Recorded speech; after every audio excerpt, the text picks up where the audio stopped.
ಗೌರಿ ಗಣೇಶ ಹಬ್ಬ ಬರ್ತಾ ಇದೆ. ಗಣೇಶನ ವಿಗ್ರಹಗಳು ಎಲ್ಲೆಡೆ ಕಾಣಿಸ್ತಾ ಇದೆ. ಗಣೇಶನ ವಿಗ್ರಹಗಳು ವಿವಿಧ ರೂಪಗಳಲ್ಲಿ ಕಾಣಿಸ್ತಾ ಇದೆ. ಒಂದೊಂದು ರೂಪದಲ್ಲಿ ಇರುತ್ತೆ. ಯಾಕೆ ಇರುತ್ತೆ ಅಂತ ಈ ವಿಡಿಯೋದಲ್ಲಿ ತಿಳಿಸ್ಕೊಡ್ತೀನಿ. ಅದಕ್ಕೂ ಮುಂಚೆ ಯಾರು ನನ್ನ ಚಾನಲ್ ಸಬ್ಸ್ಕ್ರೈಬ್ ಮಾಡದೆ ನೋಡ್ತಾ ಇದ್ರು ಸಬ್ಸ್ಕ್ರೈಬ್ ಮಾಡ್ಕೊಳ್ಳಿ. ಹಾಗೆ ವಿಡಿಯೋಗೆ ಒಂದು ಲೈಕ್ ಮಾಡಿ ಮತ್ತು ಓಂ ಗಂ ಗಣಪತಯೇ ನಮಃ ಅಂತ ಕಮೆಂಟ್ ಮಾಡಿ. ಗಣೇಶನ ವಿವಿಧ ರೂಪಗಳ ಗಣಪತಿಯನ್ನು ನಾವು ನೋಡ್ತಾ ಇರ್ತೀವಿ. ಒಂದೊಂದು ರೀತಿಯಾಗಿ ಇರುತ್ತೆ. ಯಾಕೆ ಅಂದರೆ ಗಣೇಶನಿಗೆ 32 ಅವತಾರಗಳು ಇವೆ. ಅಂದರೆ ಆ ಗಣಪತಿಯ ವಿವಿಧ ಕಾಲಘಟ್ಟ, ಅಂದರೆ ಚಿಕ್ಕವರಿಂದ ದೊಡ್ಡವನಾಗೋ ತನಕ ಅವನು ಸಂಪಾದಿಸಿರೋ ಶಕ್ತಿಗಳು ಅದನ್ನೆಲ್ಲ ಪ್ರತಿನಿಧಿಸೋ ರೂಪಗಳೇ ಆಗಿವೆ. ಮೊದಲನೇದಾಗಿ ಬಾಲಗಣಪತಿ. ಇದು ಹೆಸರೇ ಸೂಚಿಸುವಂತೆ ಚಿಕ್ಕ ಮಗುವಿನ ರೂಪ. ಇದರಲ್ಲಿ ಗಣಪತಿಯು ತನ್ನ ಬಾಲ್ಯದ ಸುಂದರವಾದ ಮತ್ತು ಮುದ್ದಾದ ರೂಪದಲ್ಲಿ ಇರುವಂಥ ಗಣಪತಿಯಾಗಿದೆ. ಎರಡನೇದು ತರುಣ ಗಣಪತಿ.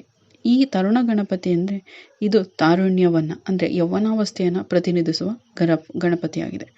ಇದರಲ್ಲಿ 8 ಕೈಗಳು ಮತ್ತು ಮುರಿದ ದಂತವನ್ನು ಹೊಂದಿರುತ್ತೆ. ಮೂರನೇದು ಭಕ್ತಿ ಗಣಪತಿ. ಇದನ್ನು ಸುಗ್ಗಿಯ ಅವಧಿಯಲ್ಲಿ ರೈತರಿಂದ ಪೂಜಿಸಲ್ಪಡುವ ಗಣಪತಿಯಾಗಿದೆ. ಇದರಲ್ಲಿ ಕೈಯಲ್ಲಿ ಬಾಳೆಹಣ್ಣು ಮತ್ತು ತೆಂಗಿನಕಾಯಿ ಇರುತ್ತೆ. ನೆಕ್ಸ್ಟು ವೀರಗಣಪತಿ. ವೀರಗಣಪತಿ ಅವತಾರದಲ್ಲಿ ಗಣಪತಿಯ ಆಯುಧಗಳನ್ನು ಹಿಡಿದ 16 ಕೈಗಳು ಇರುತ್ತೆ. ಈ ಅವತಾರವು ಯುದ್ಧಕ್ಕೆ ಸನ್ನದ್ಧವಾಗಿರುವ ರೀತಿಯಲ್ಲಿ ಕಾಣಿಸುತ್ತೆ. ನೆಕ್ಸ್ಟು ಶಕ್ತಿ ಗಣಪತಿ. ಶಕ್ತಿ ಗಣಪತಿಯ ಅವತಾರದಲ್ಲಿ ತೊಡೆ ಮೇಲೆ ಸ್ವಾಮಿಯ ಒಬ್ಬ ಪತ್ನಿಯು ಹೂಮಾಲೆಯನ್ನು ಹಿಡಿದು ಕುಳಿತಿರುವಂಥ ರೀತಿ ಇರುತ್ತೆ. ಈ ಅವತಾರದ ಏನು ಸೂಚಿಸುತ್ತೆ ಅಂದರೆ ಕುಟುಂಬವನ್ನು ಕಾಪಾಡುವ ದೇವರು ಅಂತ ಸೂಚಿಸುತ್ತೆ. ನೆಕ್ಸ್ಟ್ ದ್ವಿಜ ಗಣಪತಿ. ದ್ವಿಜ ಅಂದರೆ ಎರಡು ಬಾರಿ ಜನಿಸಿದವನು ಅಂತ ಅರ್ಥ. ಗಣೇಶ 2 ಸರಿ ಜನಿಸಿದ್ದು. ಒಂದು ತಾಯಿ ಪಾರ್ವತಿಯಿಂದ ಜನಿಸಿದ್ದು. ಎರಡನೇದಾಗಿ ಶಿವ ತಲೆಯನ್ನು ಕತ್ತರಿಸಿದ ಮೇಲೆ ತಲೆಯನ್ನು ಮತ್ತೆ ಆನೆಯ ತಲೆಯನ್ನು ಇಟ್ಟು ಮತ್ತೆ ಜೀವ ಕೊಡ್ತಾರೆ. ಹಾಗಾಗಿ 2 ಬಾರಿ ಜನಿಸಿದ್ದು ಅಂತ ಹೇಳ್ತಾರೆ. ಹಾಗೆ ಈಗ ಈ ಗಣಪತಿಗೆ 4 ತಲೆಗಳು ಇವೆ. ನೆಕ್ಸ್ಟು ಸಿದ್ಧಿ ಗಣಪತಿ.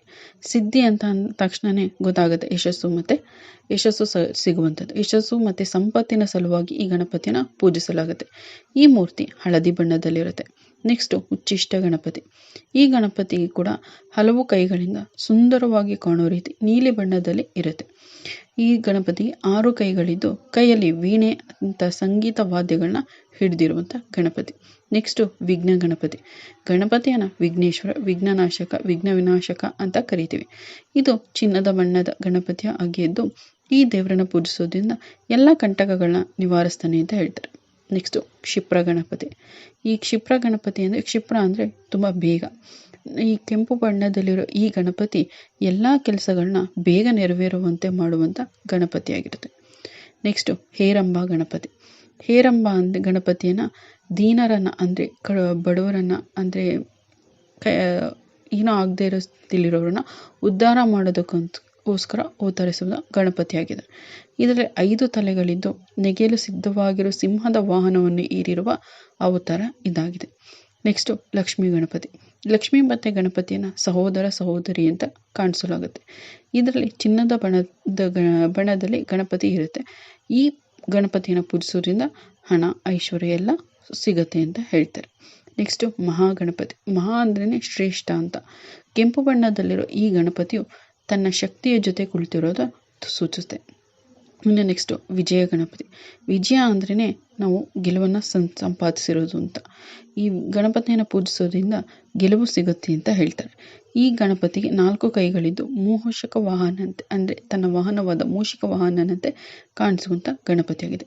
ನೆಕ್ಸ್ಟು ನೃತ್ಯ ಗಣಪತಿ. ನೃತ್ಯ ಗಣಪತಿ ಅಂದರೆ ತನ್ನ ಅಗಾಧ ದೇಹದ ಹೊರತಾಗಿಯೋ ಅಂದರೆ ಗಣಪತಿ ಅಂದ ತಕ್ಷಣ ಡುಮ್ಮ ಹೊಟ್ಟೆ, ದಪ್ಪಕ್ಕಿದ್ದಾನೆ, ಆನೆಯ ಮುಖ ಅಂತ ಹೇಳ್ತೀವಿ.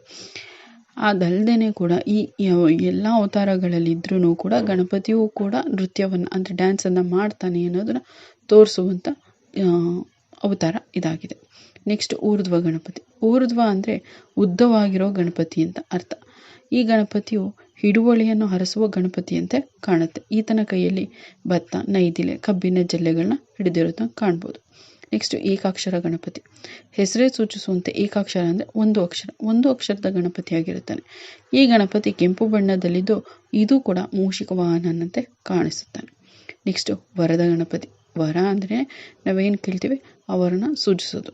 ಇಲ್ಲಿ ವರದ ಗಣಪತಿ ಅಂದರೆ 3ನೇ ಕಣ್ಣನ್ನು ಇರುವಂಥ ಅಂದರೆ ಜ್ಞಾನವನ್ನು ವೃದ್ಧಿಸುವಂಥ ಗಣಪತಿಯಾಗಿದೆ. ಈ ಗಣಪತಿಯನ್ನು ಪೂಜಿಸೋದ್ರಿಂದ ಜ್ಞಾನ ವೃದ್ಧಿಯಾಗುತ್ತೆ ಅಂತ ಹೇಳ್ತಾರೆ. ನೆಕ್ಸ್ಟ್ ತ್ರಯಕ್ಷರ ಗಣಪತಿ.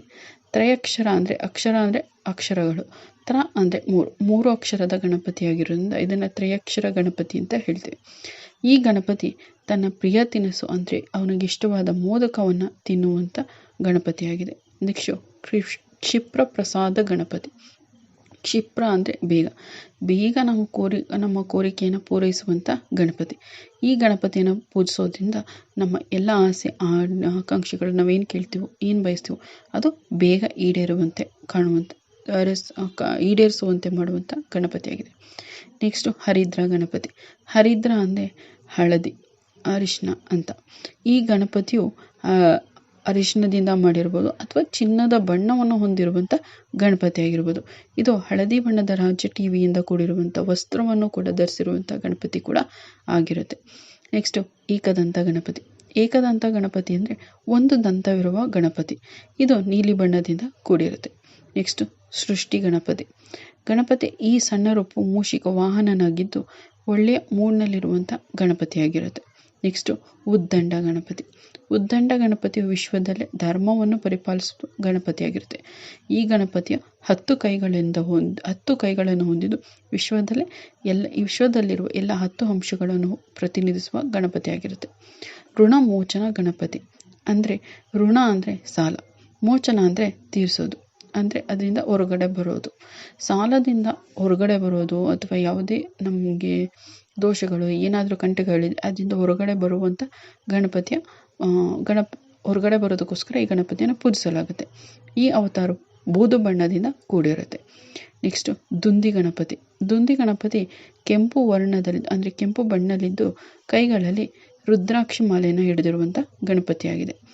ನೆಕ್ಸ್ಟ್ ದ್ವಿಮುಖ ಗಣಪತಿ. ದ್ವಿಮುಖ ಅಂದರೆ ಎರಡು ಮುಖ ಅಂದರೆ 2 ತಲೆ ಇರುವಂಥ ಗಣಪತಿಯಾಗಿರುತ್ತೆ. ಇದರ ಬಣ್ಣ ನೀಲಿ ಬಣ್ಣದಾಗಿರುತ್ತೆ.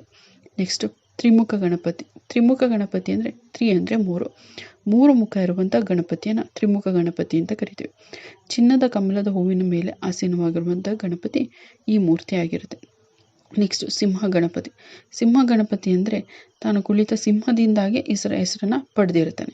ಕೆಲವೊಂದು ಸಿಂಹ ಮುಖ ಇರುತ್ತೆ ಅಥವಾ ಸಿಂಹದ ಮೇಲೆ ಕೂತಿರುವಂಥ ಗಣಪತಿ ಆಗಿರುತ್ತೆ. ನೆಕ್ಸ್ಟ್ ಯೋಗ ಗಣಪತಿ. ಪದ್ಮಾಸನದಲ್ಲಿ ಕುಳಿತು ಧ್ಯಾನ ಮಾಡುವಂತೆ ಇರುವಂಥ ಗಣಪತಿಯನ್ನು ಯೋಗ ಗಣಪತಿ ಅಂತ ಹೇಳ್ತೀವಿ. ಇದು ಯೋಗ ಮಾಡ್ತೀವಲ್ಲ ಅದನ್ನು ಪ್ರತಿನಿಧಿಸುವಂಥ ಗಣಪತಿಯಾಗಿರುತ್ತೆ. ನೆಕ್ಸ್ಟು ದುರ್ಗಾ ಗಣಪತಿ. ದುರ್ಗಾ ಗಣಪತಿಯು ಗಣಪತಿಯ ಅವತಾರದಲ್ಲಿ ಒಂದಾಗಿದೆ. ಇದು ಮಾತೆ ದುರ್ಗಾದೇವಿಯ ಶಕ್ತಿಯನ್ನು ಸಂಪಾದಿಸಿರುವುದನ್ನು ಕಾಣುವಂಥ ಗಣಪತಿ. ನೆಕ್ಸ್ಟು ಸಂಕಷ್ಟಹಾರ ಗಣಪತಿ. ಇದು ಎಲ್ಲರಿಗೂ ಗೊತ್ತಿರುವಂಥ ಗಣಪತಿ. ತಿಂಗಳಲ್ಲೊಂದು ಸಂಕಷ್ಟಹಾರ ಚೌತಿ ಬರುತ್ತೆ, ಅದನ್ನು ಪೂಜಿಸ್ತೀವಿ. ಇದು ನಮ್ಮ ಎಲ್ಲ ಕಷ್ಟಗಳ ಕಾರ್ಪಣ್ಯಗಳು ನಾವೇನೇ ಕೋರ್ಕೊಂಡಿದ್ದು ಅದನ್ನು ತೀರಿಸುವಂಥ, ಅಂದರೆ ಸಂಕಷ್ಟ ಅಂದರೆ ಎಲ್ಲ ರೀತಿ ಕಷ್ಟಗಳನ್ನ, ಹರ ಅಂದರೆ ಮುಕ್ತಿಗೊಳಿಸುವಂಥ ಗಣಪತಿ. ಎಲ್ಲ ರೀತಿ ಕಷ್ಟಗಳಿಂದ ಹೊರಗಡೆ ಬರುವಂತೆ ಮಾಡುವಂಥ ಅದ್ಭುತವಾದ ಗಣಪತಿಯ ರೂಪ ಆಗಿದೆ. ಇದಿಷ್ಟು ಗಣೇಶನ ಬಗ್ಗೆ ಇರುವಂಥ ಇತಿಹಾಸಗಳಲ್ಲಿ ಬಂದಿರುವಂಥ 32 ಬಗೆಯ ಗಣೇಶನ ಅವತಾರಗಳು. ಈ ವಿಡಿಯೋ ಇಷ್ಟ ಆಗಿದೆ ಅಂತ ಬಯಸ್ತೀನಿ. ಇಷ್ಟ ಆಗಿದ್ದರೆ ಲೈಕ್ ಮಾಡಿ. ಹಾಗೆ ನನ್ನ ಚಾನಲ್ ಇನ್ಯಾರು ಸಬ್ಸ್ಕ್ರೈಬ್ ಮಾಡದೆ ನೋಡ್ತಾ ಇದ್ದಾರೆ ಅವರು ಸಬ್ಸ್ಕ್ರೈಬ್ ಮಾಡ್ಕೊಳ್ಳಿ. ಕೇಳಿದ್ದಕ್ಕಾಗಿ ಧನ್ಯವಾದಗಳು. ಮುಂದಿನ ವಿಡಿಯೋದಲ್ಲಿ ಸಿಗೋಣ.